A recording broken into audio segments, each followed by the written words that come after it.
c'est là, c'est là. Alléluia. Il a dit, Élie, Élie, c'est là, j'ai trouvé la vie. Vous êtes sûr de ce que vous êtes en train de dire? Dis Seigneur, ce soir, fais-moi découvrir la vie qui se trouve dans ta parole. Priez au nom de Jésus. Ce soir, Seigneur, la vie, Jésus veut dans la parole. Seigneur, Jésus, fais-moi découvrir la vie,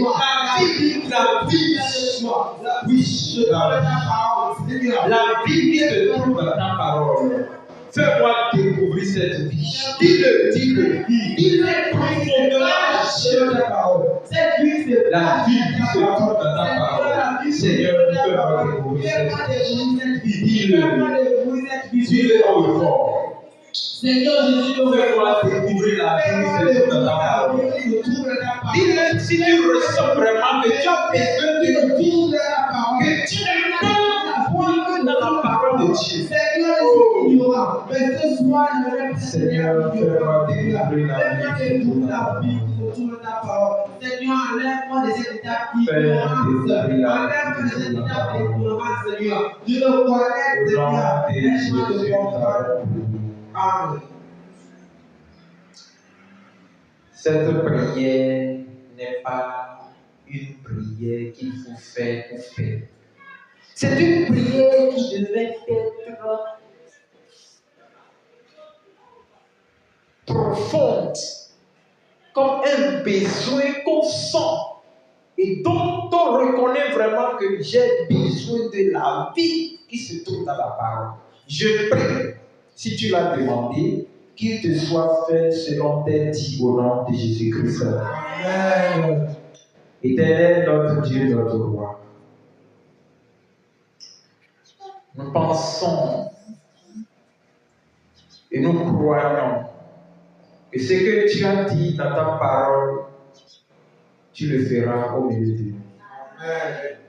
Père, tel qu'il est écrit dans la parole, que ton règne vienne, que ta volonté soit faite. Nous prions que cela s'accomplisse au milieu de nous au nom de Jésus-Christ.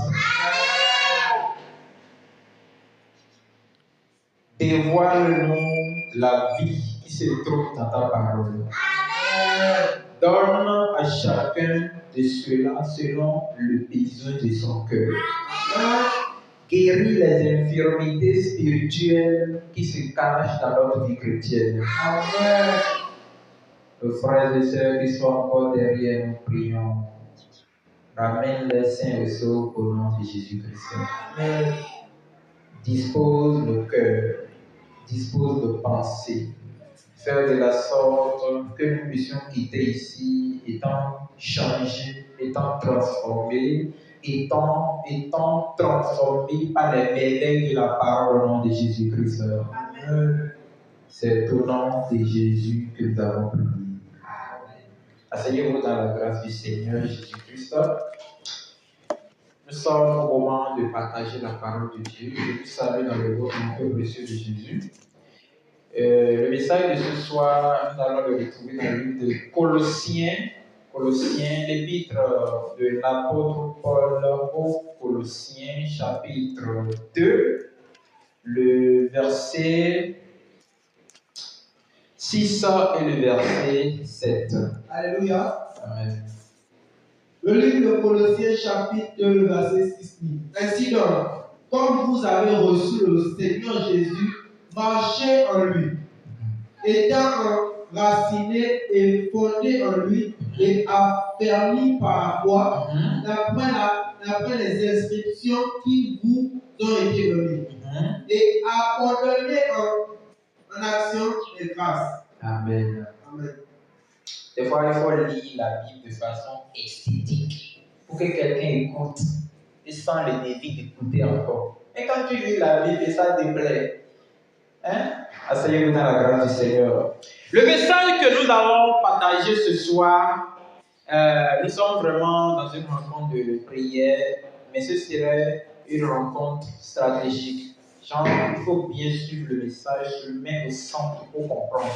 Parce que le Seigneur voudra nous enseigner tellement pour que nous puissions connaître la valeur entre être chrétien et appartenir à Christ. Bon, ça peut être deux mots qui voudraient dire la même chose, mais ce n'est pas ça. Le message est intitulé Étant enraciné et fondé en Jésus. Étant enraciné et fondé en Jésus. Enraciné et fondé en Christ. Étant enraciné. Écoutez le mot enraciné. Il faut être un agriculteur pour comprendre cette expression. Je prie que le Seigneur nous donne la grâce de comprendre le nom de Jésus-Christ. C'est quoi être enraciné? Je vais vous dire ce soir. Vous savez, on peut connaître le message de la croix et ne pas être de nouveau. On peut connaître le message de qui est l'homme, l'identité de l'homme. On peut connaître ce message et ne pas être de nouveau. Pourquoi j'avais dit que nous devons prier? Pour que le Seigneur nous fasse découvrir la vie qui se trouve dans sa parole.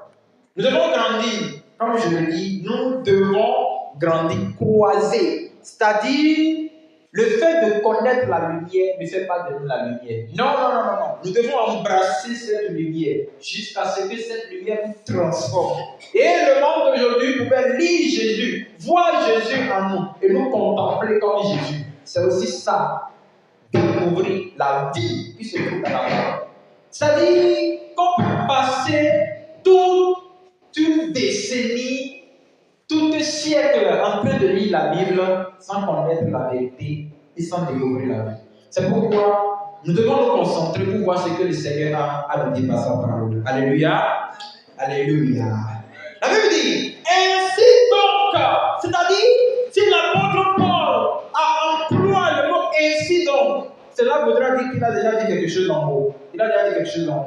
Il était en train d'enseigner les chrétiens de Colosse sur la valeur de la grâce. C'est-à-dire, ce que le Seigneur nous a fait à la croix. Bien-aimé, écoutez-moi bien. C'est difficile pour toi d'obéir à Dieu, c'est vrai. C'est difficile de voir. Des fois, après, tu décides, je vais demander pardon. Laisse ça, tu n'es pas né de nouveau. Tu n'es pas né de nouveau, mon ami. C'est-à-dire que là où tu es là, si tu mets, c'est en fait direct. Tu vas descendre dans le sujet des morts. Pourquoi? Parce que tu n'as pas connu Christ. Écoutez, ainsi donc, comme vous avez reçu le Seigneur Jésus, marchez en lui. Marchez en lui. Mais comment je peux marcher en Christ si je ne suis pas en Christ? Comment je peux marcher en Christ si je suis dans l'église? Ça fait rire, mais vous savez, Christ, c'est notre vie. Vous n'êtes pas sans savoir que quand nous étions sans Christ, nous vivons selon le vieil homme, l'homme animal, l'homme du péché, l'homme qui nous a entassés, qui nous a enclavés, qui nous a attachés et nous étions nés dans l'esclavage du péché. Alléluia. Écoutez, entre-temps, quand je rencontre des gens, il y a des gens qui, ils vont te dire, mon ami, vas-y, moi je suis saint, je n'ai jamais péché, je ne mens pas, je ne fais rien, je pars à l'église où je veux, la foi se trouve dans le cœur. Mais quand j'ai compris la vérité, je pouvais te dire, mon ami, si tu viens d'Adam, tu n'as pas besoin d'être saint. Non, tu es né pécheur. Peu importe le bien que tu vas faire dans ce monde, tu vas finir pécheur si tu ne passes pas par la transformation de la foi. Pourquoi? Aucun homme n'est saint. Que personne ne nous séduise. Le prophète, c'est un menteur. Il n'était pas né de nouveau. Il n'a jamais été né de nouveau. Vous savez, beaucoup de personnes vont entrer en enfer. Nombreux iront en enfer. Pourquoi? Parce qu'ils n'ont pas connu la vie.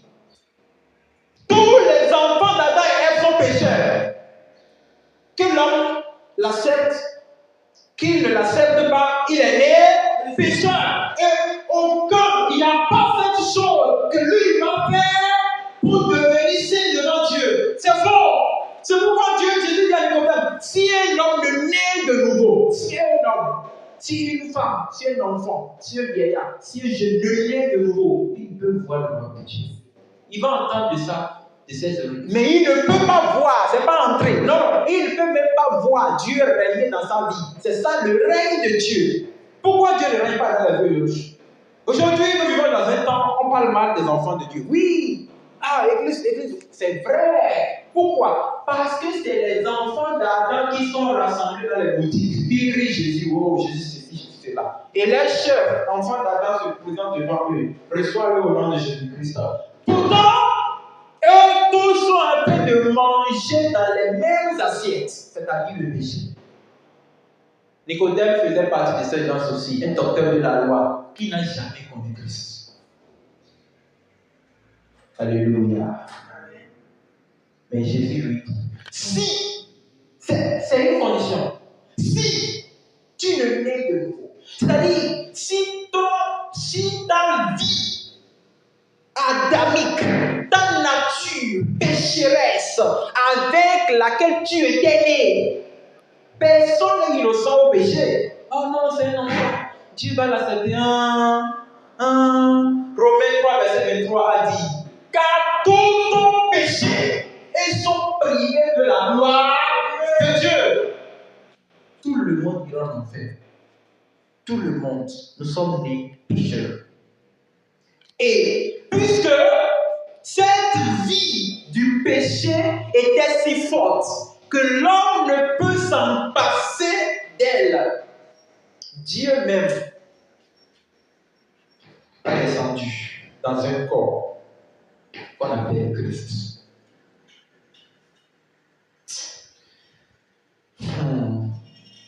Et Christ a été un moyen pour nous retourner vers le jardin d'Éden. Puisque lorsque Adam et Ève ont péché, qu'est-ce que Dieu a fait?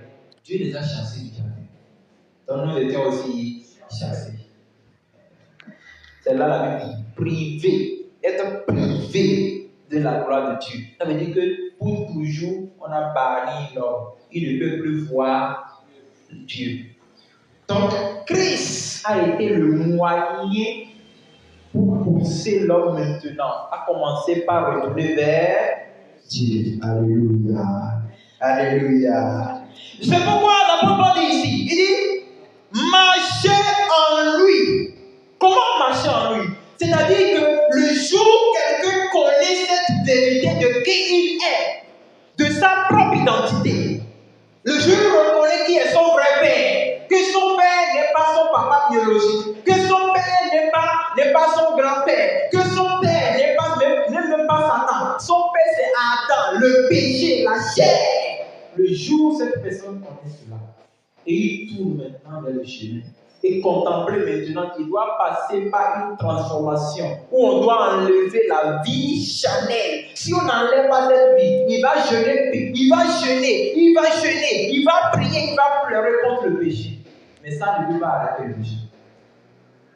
Le péché n'est pas Satan qu'on chasse. Le péché, c'est une nature qui habite dans l'homme. Oui, le péché habite dans l'homme.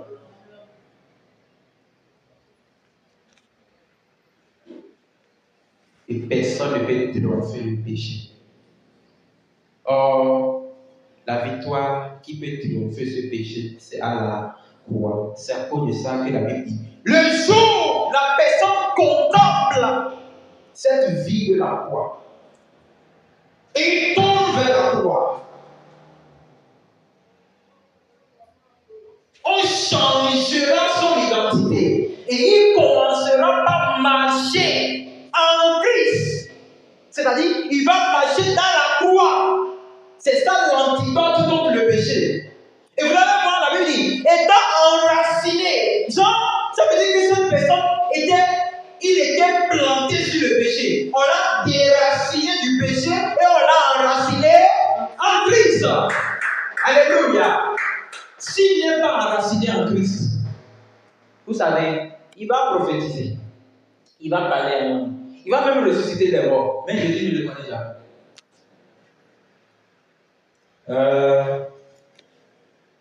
Jésus ne le connaît jamais. Enraciné en lui. Le mot là est bon quoi. Genre, on place maintenant les racines de la personne.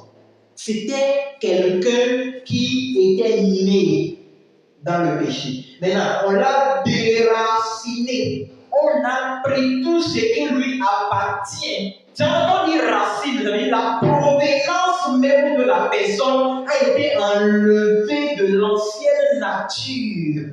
Moi, je ris quand j'entends on prêche le salut aujourd'hui. Mais celui qui prêche même ne connaît pas ce qu'on appelle péché. C'est bizarre, c'est bien bizarre. Le diable a volé le monde. Hein? Il faut connaître ça d'abord. Qui j'étais? Qui suis-je? Qui serai-je? Si tu ne connais pas qui tu étais, comment tu peux connaître ce que tu seras? C'est bizarre. Quand tu te trouves devant un révérend prophète des nations, et tu dis, bonjour prophète. Il dit bonjour. Bonjour daddy. Il va dire, bonjour mon fils. S'il vous plaît, qui êtes-vous? Je suis le prophète. Ouais. Il ne connaît pas son identité. Au lieu de dire qu'il est juste un enfant de Dieu, il dit qu'il est prophète. Il ne connaît pas qui il est. Ça veut dire qu'il est encore dans l'autre vie. C'est l'autre vie là qui est comme ça. Je suis ceci. C'est moi. Si je parle, je vais te fermer le ciel. Comme si c'est lui qui a créé Dieu. L'autre vie, d'en haut, en bas, d'avant, en Adam. Romains 7, verset 12, 13, 14, 15, 16. Ce que je connais, c'est le bien. Mais je n'arrive pas. Oh la pauvre Paul. Ce que je connais, c'est le bien. Mais je n'arrive pas à le faire. Je connais même la loi qui habite en moi. Quel pécheur va dire qu'il ne connaît pas que mentir est mauvais, voler est mauvais, la colère est mauvaise?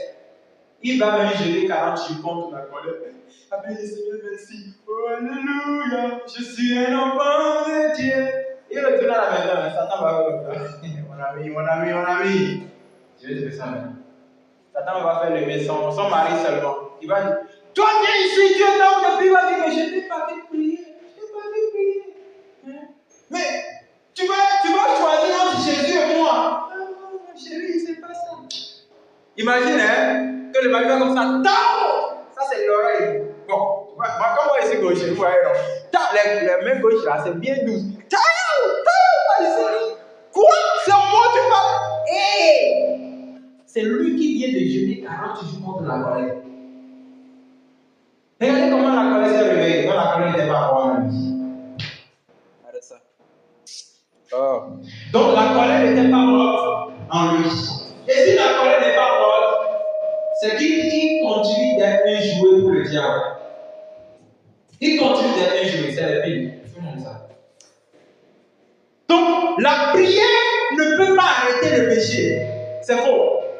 La prière, le jeûne et la prière n'arrêtent pas le péché. Celui qui a dit ça, il a menti. Nulle part dans la Bible. L'antidote contre le péché, c'est celui qui est mort à la croix. C'est pourquoi l'apôtre dit, ce qui est bien, je le connais. Mais au moment de faire le bien, je fais le mal. Et je reconnais que ce n'est plus moi qui le fais. C'est le péché qui habite en moi. Le péché qui habite en moi.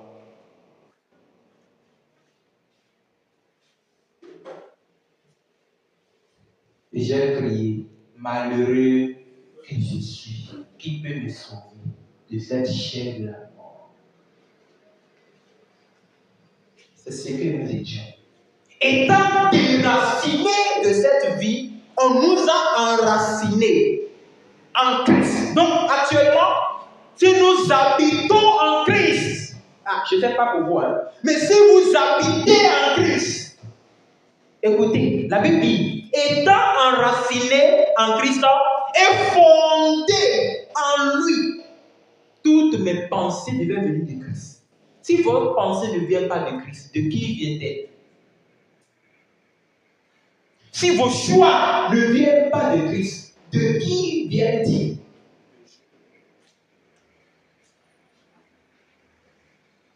Oh non! Et il est écrit dans le livre de 2 Corinthiens Matthieu 5, verset 17. Si quelqu'un est en Christ, il a dit nouvelle créature, je suis nouvelle créature, alléluia. C'est du mensonge. Si quelqu'un est en Christ, est-ce que toi tu es en Christ? Parce que celui qui n'est pas en Christ, il est forcément dans Adam. Si quelqu'un est en Christ, donc étant enraciné, mes racines sont fondées en lui. La base de mes données, de ma vie, est fondée en Christ. Et je suis en Christ. Et étant enraciné et fondé en lui, affermi par la foi, d'après les instructions qui vous ont été données, abondez en action de grâce. Alléluia. Alléluia. J'ai vraiment envie de continuer à expliquer les trucs là, mais j'ai sens encore l'envie aussi d'aller de l'autre côté. Ouvrons le livre de Éphésiens, Éphésiens chapitre 2. On a beaucoup de choses à voir là, rapidement. Éphésiens, l'épître de Paul aux Éphésiens chapitre 2. Je vais vous montrer rapidement quelque chose à partir du verset 1er. Il dit, vous étiez morts par vos offenses et par vos péchés. Comme la Bible dit, le salaire du péché, c'est la mort. Ce n'est pas la mort corporelle. C'est faux. Hein? Quand Dieu dit à Adam et Ève, le jour où vous mangerez de ce arbre, vous, est-ce qu'ils sont morts? Ça veut dire que Dieu ne parlait pas de cette mort. Dieu parlait d'une mort qui est la mort de l'âme, la mort éternelle.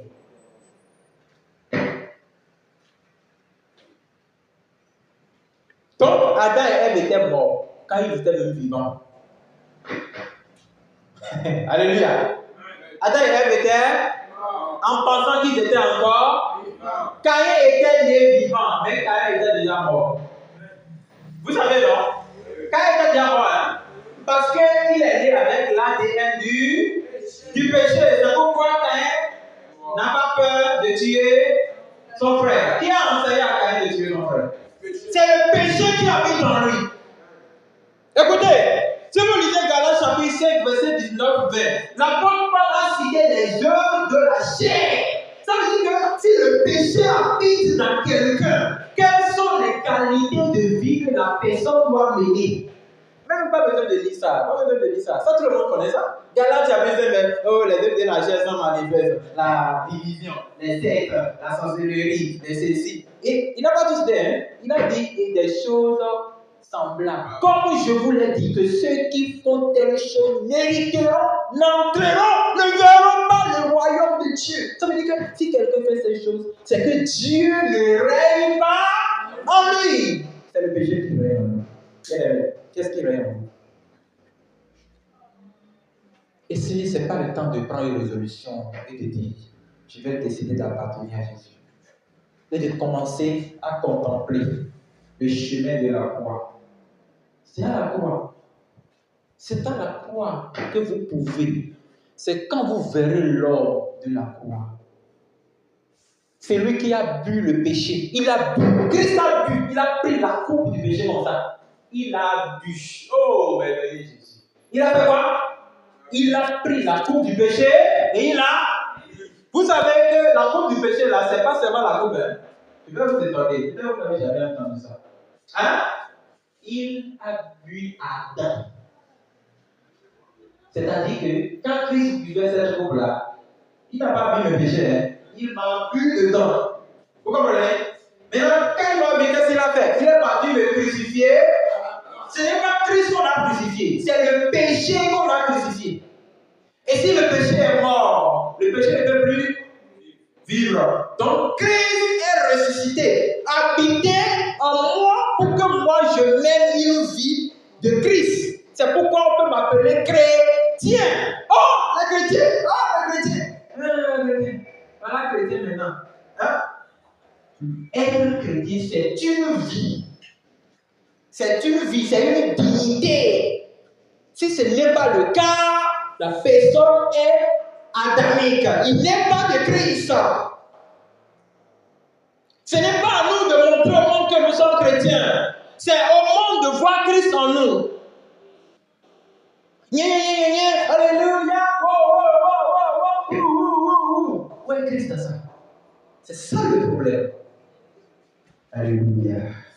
Alléluia. Je vais vous montrer quelque chose rapidement. Il dit, vous étiez morts par vos offenses et par vos péchés. C'est-à-dire que l'homme pense qu'il est vivant.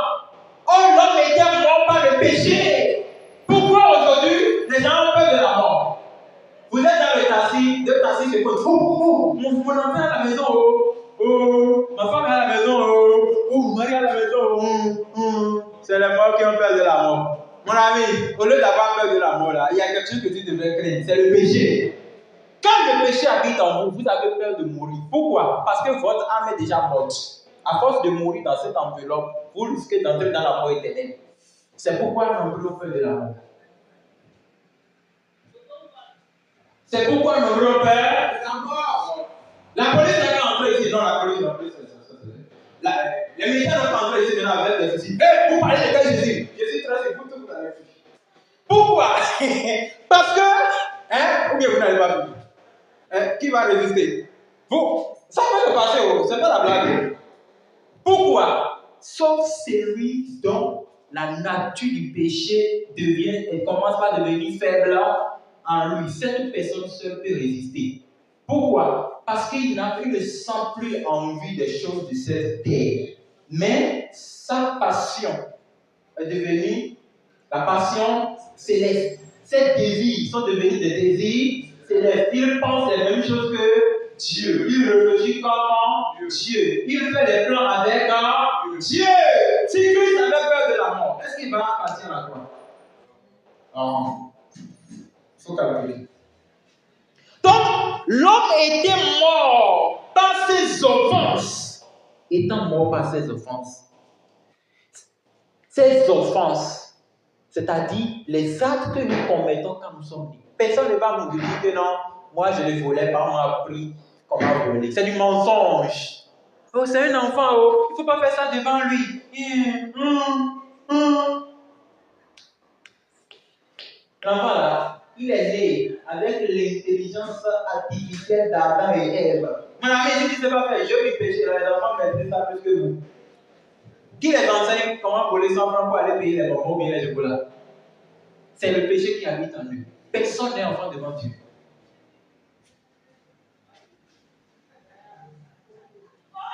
Personne n'est enfant devant Dieu.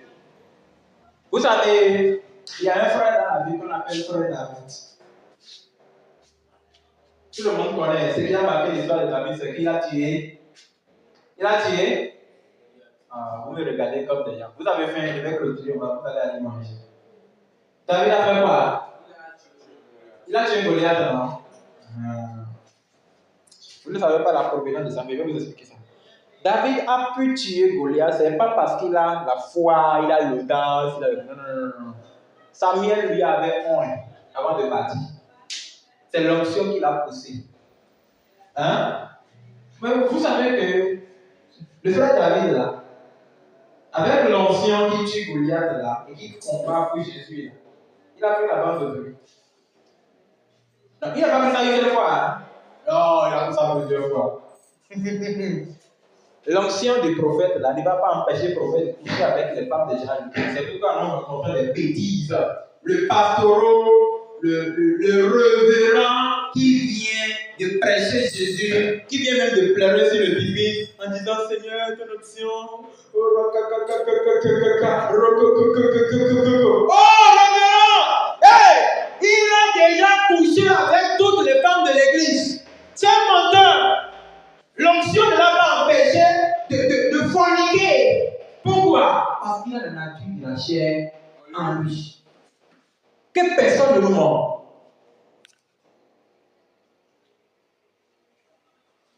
C'est la même chose qui s'est passée avec David. C'est quand David s'est reconnu coupable. Et il ne s'est pas reconnu coupable. Il joguait dans sa sa fornication, non, dans son adultère, non, dans son péché, non, dans son orgueil de la nature charnelle. Il se voit fier d'être roi avec onction, un roi sur la nation d'Israël qui est le peuple de Dieu. Il pouvait faire de n'importe quoi. David, fornicateur.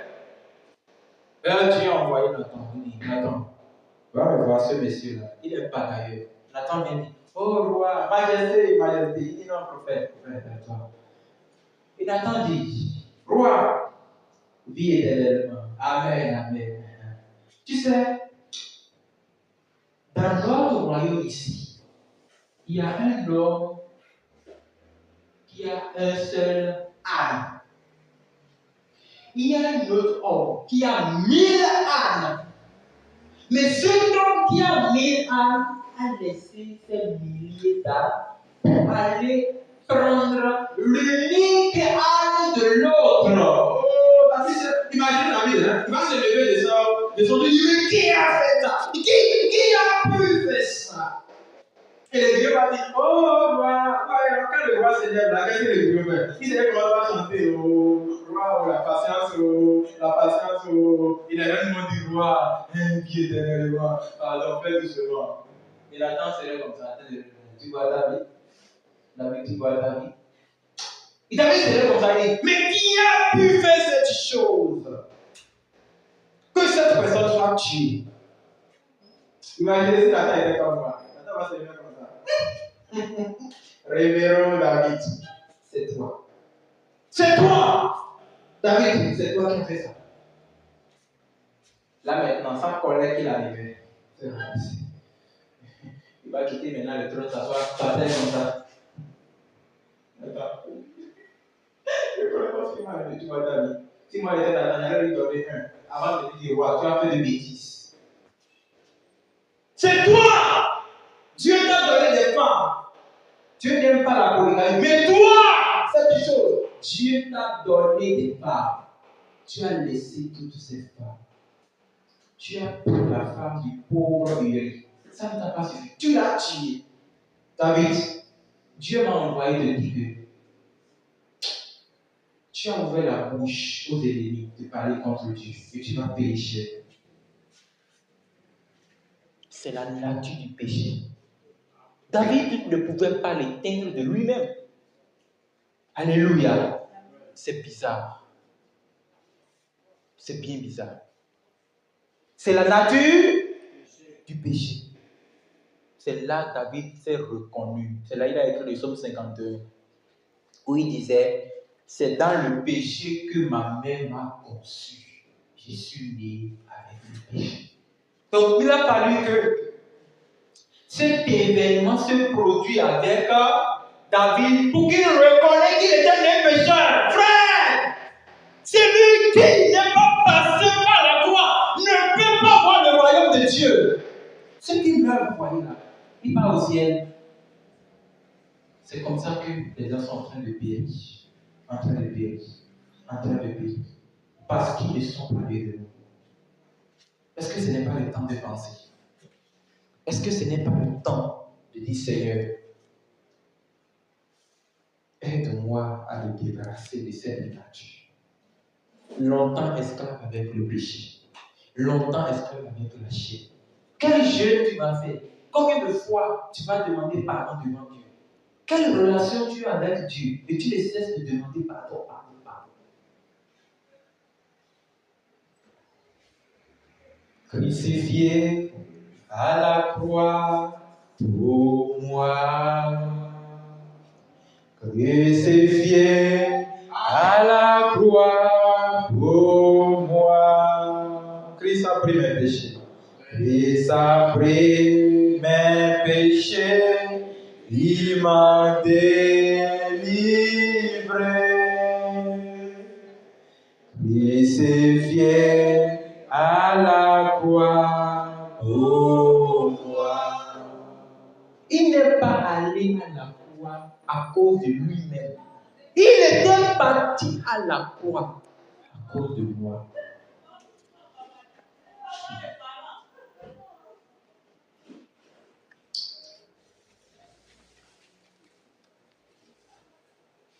La chair est forte.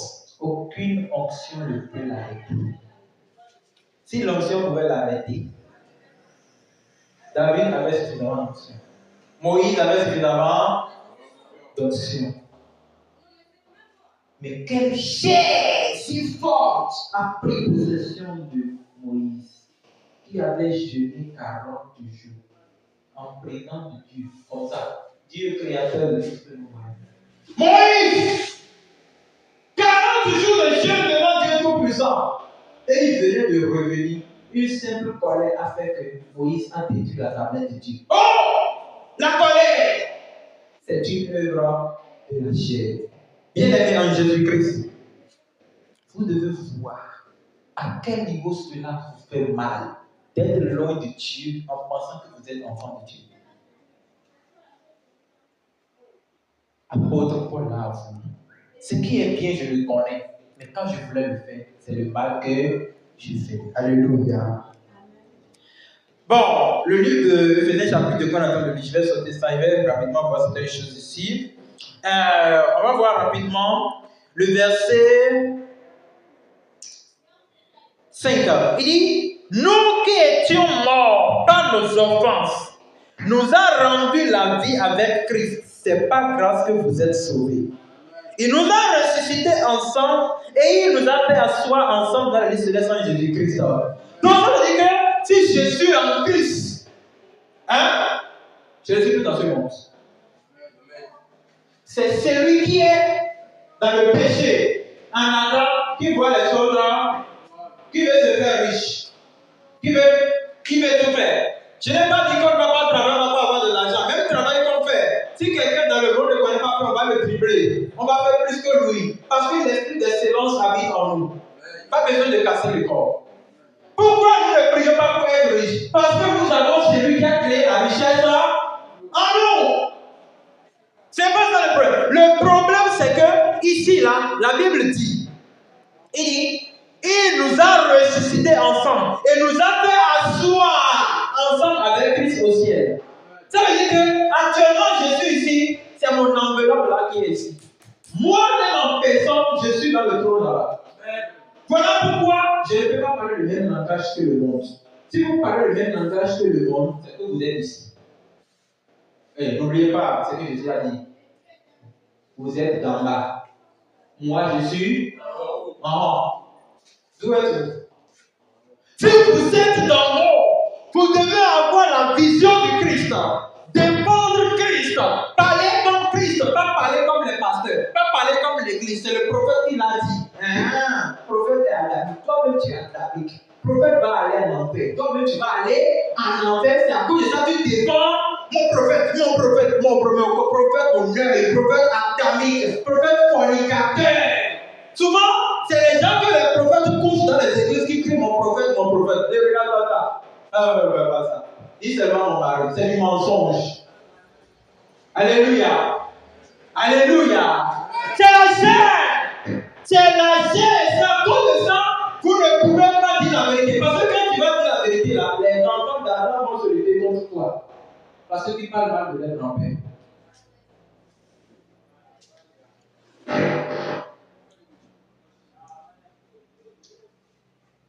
Je suis dans le lieu céleste avec lui, en Christ. Écoutez, la Bible dit, afin de montrer dans les siècles à venir l'infinie richesse de sa grâce par sa bonté envers nous en Christ Jésus. Car c'est par la grâce que vous êtes sauvés. C'est pourquoi je disais, il n'y a pas cette bonne chose que vous allez faire pour plaire à Dieu. Or, moi, j'aide les orphelins. Je soutiens les veuves. Je visite les gens dans les hôpitaux. Je visite les prisonniers. Qui t'a dit que ça là, ça te sauve? Hein? Si vous aidez les gens, vous ne pouvez pas aider plus que l'OMS, l'Organisation mondiale de la santé. Vous ne pouvez pas organiser plus que PAM, Programme alimentaire mondial. Oh, c'est les... Ça me fait rire. C'est les personnes qui sont dans les grandes loges du monde. Et toi, tu dis que parce que tu as pris 10 sacs de riz, tu as donné ça aux gens dans l'orphelinat, tu dis que tu fais du bien. qui t'a dit que le bien que tu vas faire peut te sauver.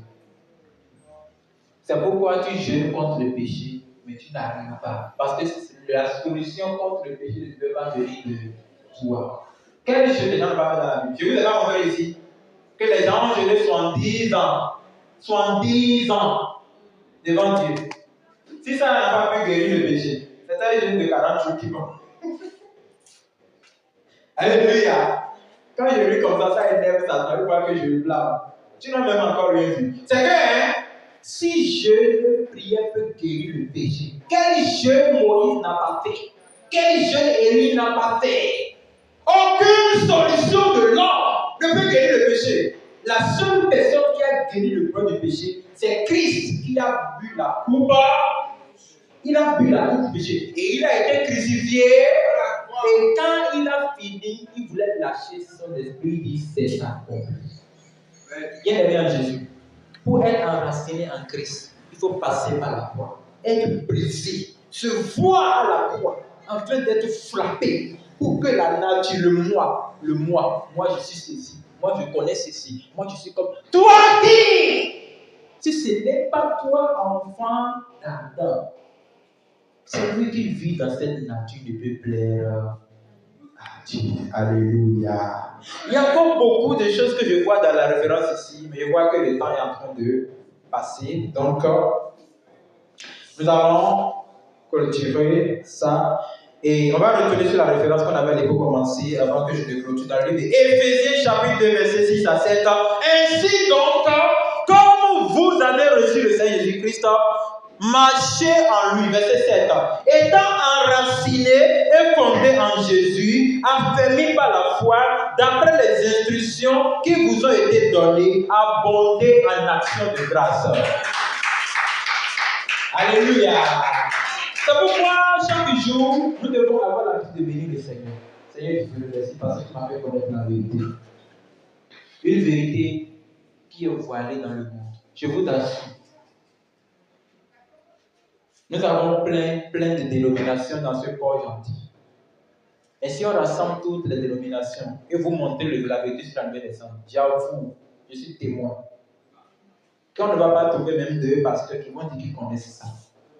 Donc, tous les cris là, ce n'était pas à Dieu.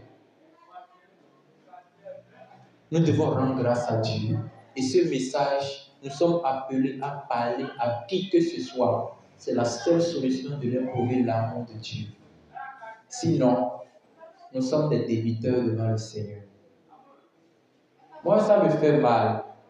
Et quelqu'un peut adorer Dieu 10 ans, 20 ans, 30 ans, 50 ans, 60 ans. Et les cheveux blancs sont en train de sortir. Mais il n'a jamais connu le vrai message sur la nouvelle naissance. Ah! Et ce qui est méchant, c'est que c'est encore quelqu'un qui sait Dieu.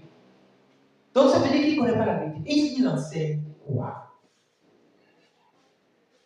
Étant enraciné et fondé en Jésus-Christ. C'est comme ça que nous avons été déracinés d'Adam pour être enracinés en Christ. Est-ce que le Seigneur a parlé à quelqu'un ce soir? Qui a senti que le Seigneur lui a parlé?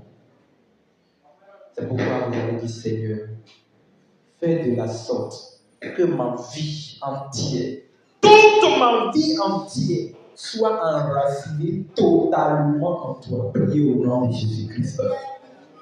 Priez, priez, priez, priez.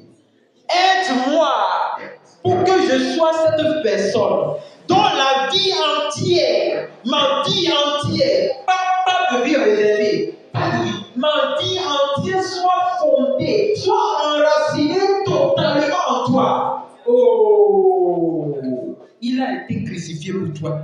Il a été bastonné pour toi. Il n'a pas péché, mais on l'a traité comme pécheur.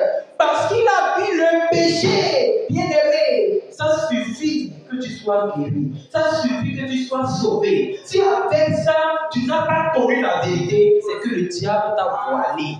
Oh, aide-moi pour que toute ma vie soit implantée, soit enracinée totalement en toi. Dis-le. Dites-le. Dis-le. Si tu sens vraiment le fond de cette parole, Que tu voulais faire le bien, mais tu n'arrives pas. Tu veux obéir à Dieu, tu n'arrives pas. Tu cherches, tu pleures. Toi-même, tu te crois que tu es dans l'impossible d'être en parfaite relation avec Dieu.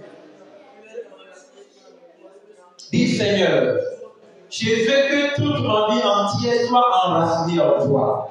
Aide-moi à vivre la vie de la croix. La croix! La croix du Christ! Aide-moi à garder cette croix! Je veux te voir un jour.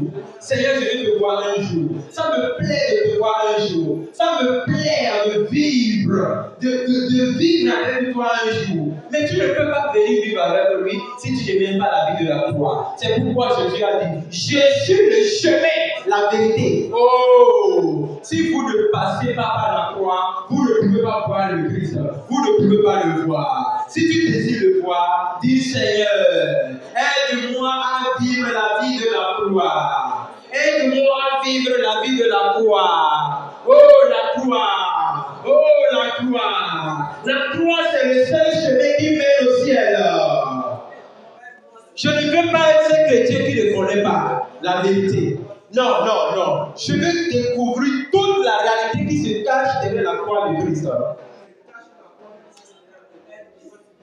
Amen. Au nom de Jésus, nous avons prié. Je prie que le Seigneur vous aide à découvrir cette vérité. Amen. Tellement difficile pour toi de parvenir à la transformation totale à la croix. Mais je prie qu'après ce message, le Seigneur puisse vous conduire dignement à comprendre et à mêler la vie de la croix au nom de Jésus-Christ. Si Christ a souffert à la croix pour toi, cela suffit pour que tu puisses le suivre. Je prie la grâce de comprendre le mystère de la croix, de voir l'homme de la croix, de le contempler jusqu'à être transformé. Oh, il a été cloué, bastonné, maltraité, insulté pour un péché qu'il n'a pas commis. Or, cette nature du péché a pris corps en Adam. Et nous sommes venus de ces gens-là. Et Christ nous a réconciliés. Je prie que cette œuvre de la croix se produise dans ta vie au nom de Jésus-Christ. L'œil spirituel qui voit la croix du Christ. Que le Seigneur vous le donne. La pensée spirituelle qui comprend le mystère de la foi, recevez-le au nom de Jésus-Christ.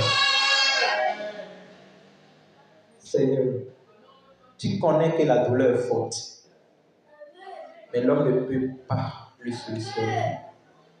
Mais je prie pour quelqu'un qui est dans ce besoin, qui a besoin de se toucher de la croix. Je prie qu'à partir de ce soir, que quelque chose de forte, de quelque chose de mystérieux, de quelque chose de surnaturel, qui peut changer l'état de son âme, qui peut changer l'état de son esprit, qui peut lui changer, qui peut le déraciner de la nature adamique, que cette chose se produise en lui au nom de Jésus-Christ. Merci Seigneur pour ce que tu as commencé. C'est au nom de Jésus que nous avons prié. Amen. Amen. Amen. Je prie que le Seigneur Jésus soit le Dieu de votre vie, le matin, la nuit, le jour, partout au nom de Jésus-Christ. Qu'il te montre le chemin. Quand tu veux tomber, il te montre le chemin. Quand tu veux faire des rêves, il te parle. Quand tu es en train de dormir, il te réveille. Quand tu exagères, il te rappelle à l'ordre. Qu'il soit le Dieu de votre vie. Qu'il soit le chauffeur qui vous conduit. Qu'il soit la lumière qui vous éclaire. Que dans n'importe quel moment, il soit le conseiller spécial de votre vie au nom de Jésus-Christ. Étant enraciné et fondé en lui. Je prie que votre vie soit fondée en Christ, soit fondée sur Christ, soit fondée par Christ, soit toujours pour Christ.